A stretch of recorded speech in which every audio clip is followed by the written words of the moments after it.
Assalamualaikum warahmatullahi wabarakatuh. Waalaikumsalam warahmatullahi wabarakatuh.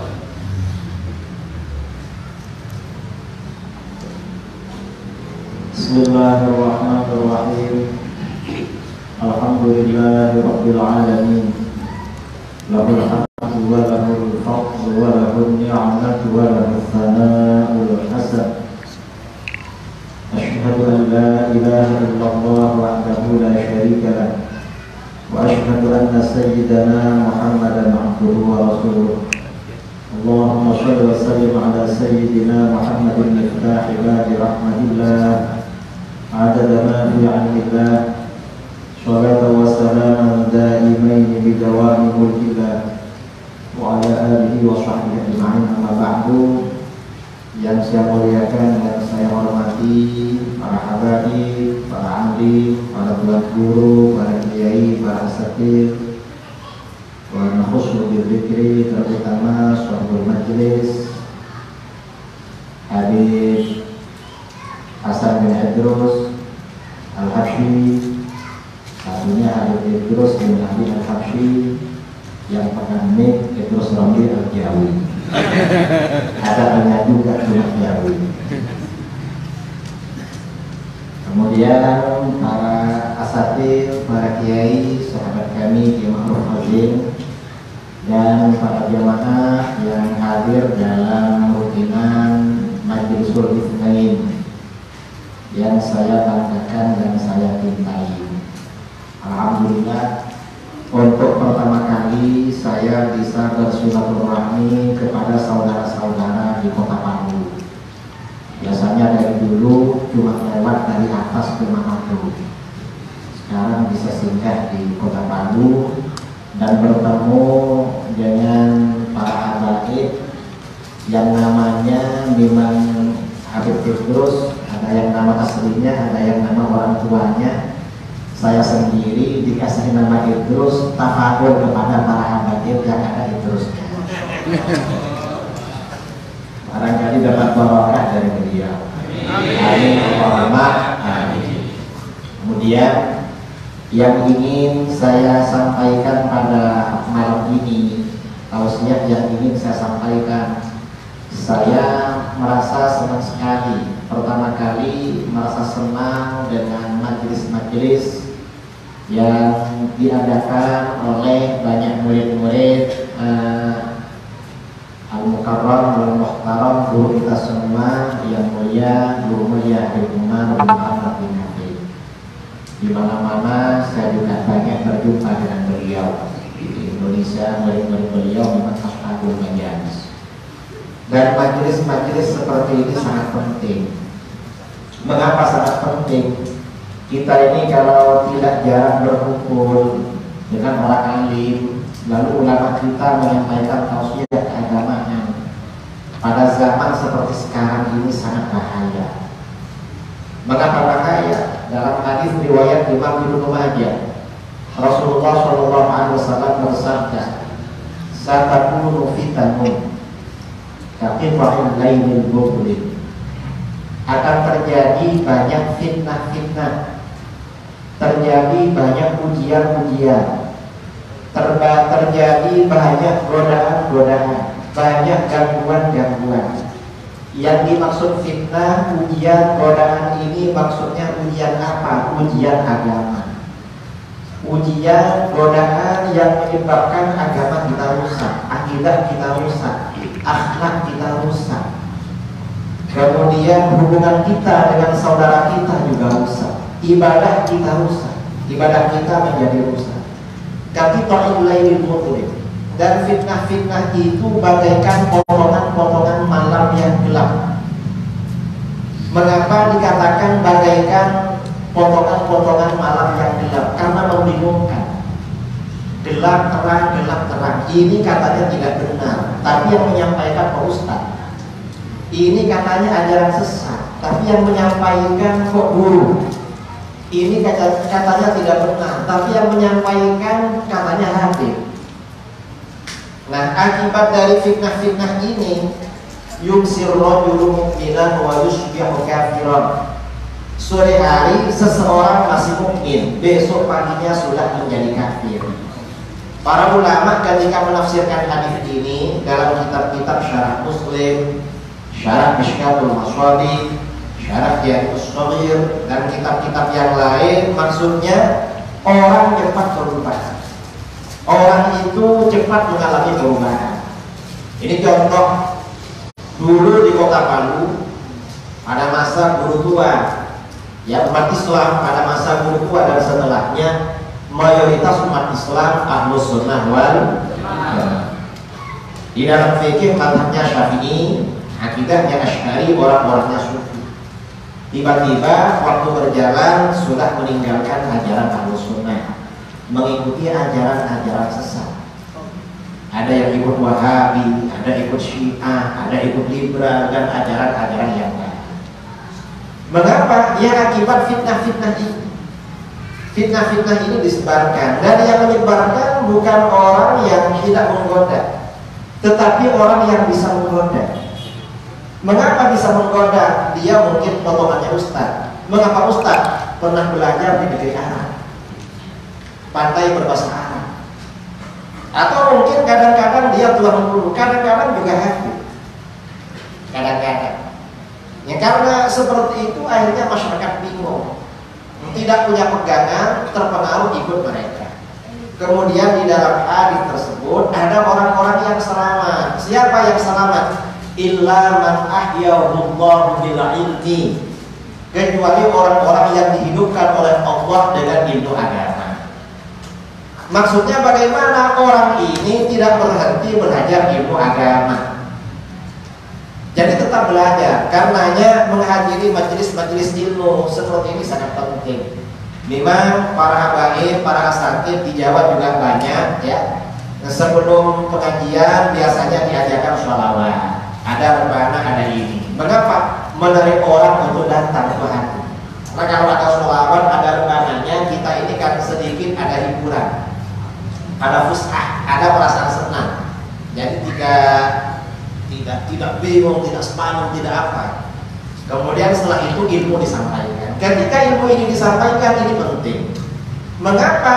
Agar agama kita dijaga oleh Allah. Karenanya di akhir zaman ini jihad yang paling afdal adalah nasrul ilm, menyebarkan ilmu agama. Ilmu agama di sini tentunya yang sesuai dengan konteks di akhir zaman. Apa? Ilmu agama yang dapat menyelamatkan orang dari ajaran kufur. Ilmu agama yang dapat menyelamatkan orang dari ajaran sesat. Dan itu adalah akidah Ahlus Sunnah wal Jamaah. Nah, orang-orang yang keluar yang menyebarkan akidah-akidah di luar Ahlus Sunnah wal Jamaah, itu mengapa? Karena mereka bodoh. Karena mereka tidak tahu ajaran-ajaran agama yang kita terima dari ulama-ulama dulu disalah-salahkan. Itu ilmu. Ajaran dari dulu itu ilmu. Ini orang-orang yang tidak berilmu dianggap tidak benar. Ini masalah yang serius yang harus kita perangi. Karenanya saudara-saudara kita, teman-teman kita, kenalan-kenalan kita, ajak ramai-ramai datang ke majelis-majelis ilmu, terutama majelis Ithnain. Kalau di Manado mungkin kawannya Habib Hasan ini namanya Habib Idrus. Yang Habib Idrus yang mana? Kalau mirip-mirip namanya. Terserahlah yang mana. Yang di mana-mana ada di Manado Jalsatul Ithnain. Saya kira sahabat beliau Ustaz Yasir Bahmid, karena juga sama-sama alumni Habib Umar.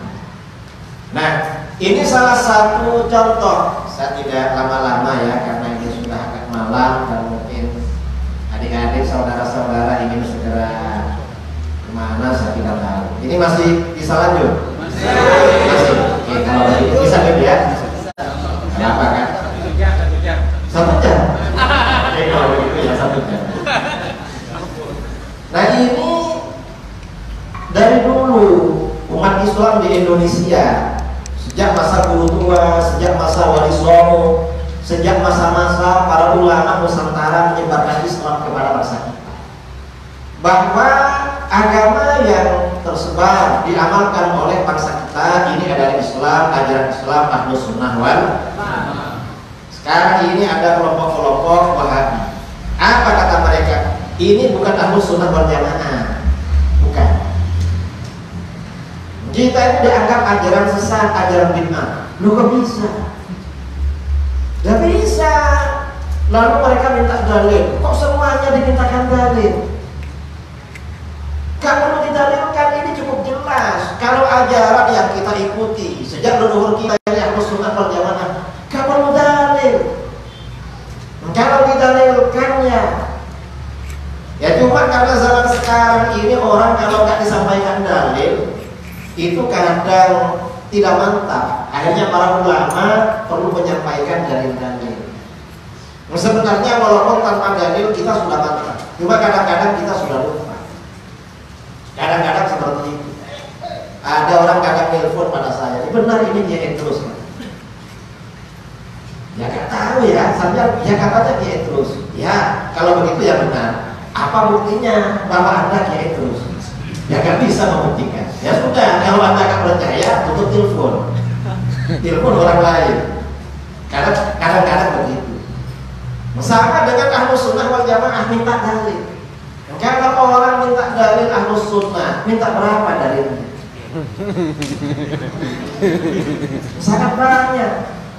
Orang yang menganggap bahwa kita ini bukan Ahlus Sunnah wal Jamaah, berarti orang ini tidak mengerti, tidak mengetahui keutamaan baginda Rasulullah SAW dan tidak mengerti keutamaan umat Islam. Rasulullah itu makhluk yang paling mulia.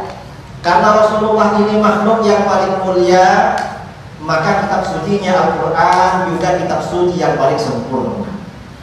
Rasulnya paling mulia, kitabnya paling sempurna, maka agamanya syariat Islam adalah syariat yang paling sempurna.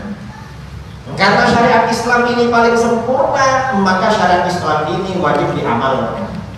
Dan syariat Islam ini tidak bisa diganti, tidak bisa ditukar, tidak bisa direvisi, dan tidak bisa dibandingkan dengan peraturan undang-undang hasil rapat, hasil pemikiran, hasil penemuan umat manusia. Kan bisa. Misalnya ada satu kelompok bikin peraturan berbeda dengan Islam, gak bisa dipakai ini. Mengapa? Rasulullah itu paling istimewa, kitab sucinya paling istimewa, syariahnya juga paling istimewa. Gak kalah, pasti di atasnya peraturan manusia. Rasulullah paling utama, Al-Quran paling sempurna, agamanya paling sempurna, maka bagaimana umatnya juga paling mulia. Umat Islam ini umat paling mulia. Di dalam Al-Quran Allah Subhanahu wa ta'ala berfirman, kuntum khairu ummatin ukhrijat linnas ta'muruna bil ma'ruf wa tanhauna 'anil munkar wa tu'minuna billah. Kuntum khairu ummatin ukhrijat linnas, kalian adalah sebaik-baik golongan yang dikeluarkan bagi umat manusia. Ini artinya apa? Ini deklarasi, pengumuman dari Allah Subhanahu wa ta'ala bahwa umatnya baginda Rasulullah SAW adalah umat yang paling mulia, umat yang paling baik. Yang dimaksud umatnya Rasulullah ini umat paling baik, perbandingannya dengan siapa? Apakah dibandingkan orang-orang kafir yang ada sekarang seperti Yahudi, Nasara, Hindu, Buddha, Majusi, dan agama-agama lain? Bukan dibandingkan dengan mereka, karena orang kafir tidak ada nilainya di hadapan Allah Subhanahu wa ta'ala. Yang dimaksud umat Islam ini umat paling mulia, maksudnya umatnya Rasulullah lebih mulia daripada umatnya nabi-nabi terdahulu yang masih berjalan di atas ajaran tauhid yang lurus. Mengapa nabinya paling utama, umatnya juga paling utama? Karenanya umatnya Rasulullah lebih mulia daripada umatnya Nabi Adam, lebih mulia daripada umatnya Nabi Idris, daripada umatnya Nabi Nuh, daripada umatnya Nabi Syuaib, daripada umatnya Nabi Saleh, Nabi Ibrahim, Nabi Lut, Nabi Hud, Nabi Musa, dan Nabi-Nabi yang lain. Nah, mengapa umatnya Rasulullah ini lebih utama daripada umatnya para nabi terdahulu? Apakah karena karena paling banyak amalnya? Apakah karena paling lama beribadah? Bukan karena itu. Kalau standar kebaikan itu ukurannya paling banyak beribadah, paling lama beramal, kita ini gak ada apa-apanya dibandingkan umatnya Nabi Adam dan nabi-nabi berikutnya. Mengapa? Kita ini fisiknya aja kecil. Kalau Nabi Adam dan umatnya rata-rata tingginya 30 meter, besarnya ke samping 3,5 meter, itu Nabi Adam, dan usianya rata-rata di atas 1000 tahun. Jadi beribadah kepada Allah itu lama dan fisiknya kuat beribadah, lama dan kuat. Nabi berikutnya fisiknya dikurangi oleh Allah, usianya juga dikurangi. Nabi berikutnya kurang lagi, tambah kecil lagi. Nabi berikutnya kurang lagi sampai Nabi kita usianya berapa? 63. Karena Nabi kita ini 63 tahun, maka umur kita kurang lebih segitu. Karenanya di dalam hadis Rasulullah SAW bersabda, "Hasyatu ummati baina sittin was sab'in." Masa-masa panen umatku antara 60 dan 70 tahun. Maksudnya masa-masa malaikat maut memanen kita antara itu. Jadi kalau usia ini sudah masuk 60 tahun, berhati-hati. Mengapa? Ini masa-masa panen. Kalau lebih 70 tahun belum dipanen, berarti dapat bonus. Kalau belum 60 tahun sudah sakit-sakitan, hati-hati, jangan-jangan panen muda. Karena jagung kadang dipanen muda, dijadikan apa, sayur ya. Jadi selama di Poso banyak makan sayur jagung, apa namanya? Itu jagung muda. Nah, kalau begitu mengapa umatnya Rasulullah ini paling mulia? Di dalam ayat tersebut karakteristiknya dijelaskan, ta'muruna bil ma'ruf wa tanhauna 'anil munkar. Kalian senantiasa mengajak kebaikan dan mencegah dari kemungkaran. Ini karakter umat Islam. Karenanya selama umat Islam ini masih menjalankan amar ma'ruf nahi munkar, umat Islam ini menjadi umat yang barokah. Umat Islam ini berarti memegang panji-panji kebaikan di atas umat-umat sebelumnya. Ini karakter umat Islam.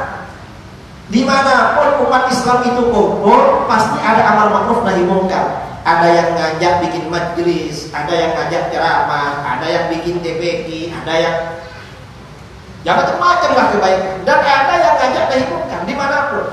Jangankan di Palu, mayoritas Muslim di Indonesia.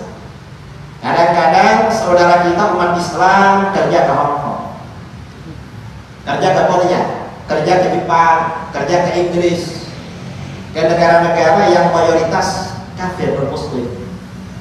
Akhirnya mereka berkomunikasi melalui media sosial sesama bangsa Indonesia, sesama muslim. Hari libur mereka janjian ketemu. Setelah jumpa, apa yang dilakukan? Dilihat siapa di antara mereka yang dianggap paling pintar, disuruh memberikan tausiah. Mengapa amar ma'ruf nahi munkar? Karena ada waktu libur agak panjang, mereka nanti iuran, tarik sumbangan, lalu diundang ustaz-ustaz, habib-habib dari Indonesia. Kadang Habib Al-Habsyi diundang ke Hong Kong, kadang ustaz ini diundang ke Korea, kadang habib ini diundang ke Jepang. Padahal beliau nggak bisa bahasa Jepang, nggak bisa bahasa Korea. Mengapa yang mengundang orang Indonesia? Ini amar ma'ruf nahi munkar. Karena umat Islam ini karakternya amar ma'ruf nahi munkar, maka bagaimana? Selama amar ma'ruf nahi munkar ini terus dijalankan, maka bagaimana ajaran Islam dijaga oleh Allah? Dijaga oleh Allah. Karena ajaran Islam ini selalu dijaga oleh Allah, maka bagaimana? Mayoritas umat Islam selalu berpegangan istiqomah dengan ajaran Ahlus Sunnah wal Jamaah. Ini di mana-mana. Walaupun Wahabi itu ada, tapi gak bisa mayoritas. Mengapa? Mayoritas mereka dijaga oleh Allah. Yang penting ikut ngaji. Kalau gak ikut ke majelis, ini bisa terkontaminasi, tergerus, terpengaruh dengan faham-faham mereka. Dalam hadis riwayat Imam Ibnu Majah dari Anas bin Malik radhiyallahu anhu, Rasulullah SAW bersabda, Innallaha la yajma'u ummati ala dhalalah. Sesungguhnya Allah tidak akan menghimpun umatku di atas ajaran kesesatan. Artinya kalau para ulama umat Islam berijma, maka ijma itu menjadi standar kebenaran yang mutlak. Ijma itu menjadi hujah yang wajib diikuti. Keluar dari ijma mengikuti ajaran sesat. Ini ijma. Karenanya umat Islam di mana-mana harus tahu masalah-masalah yang menjadi ijma ulama.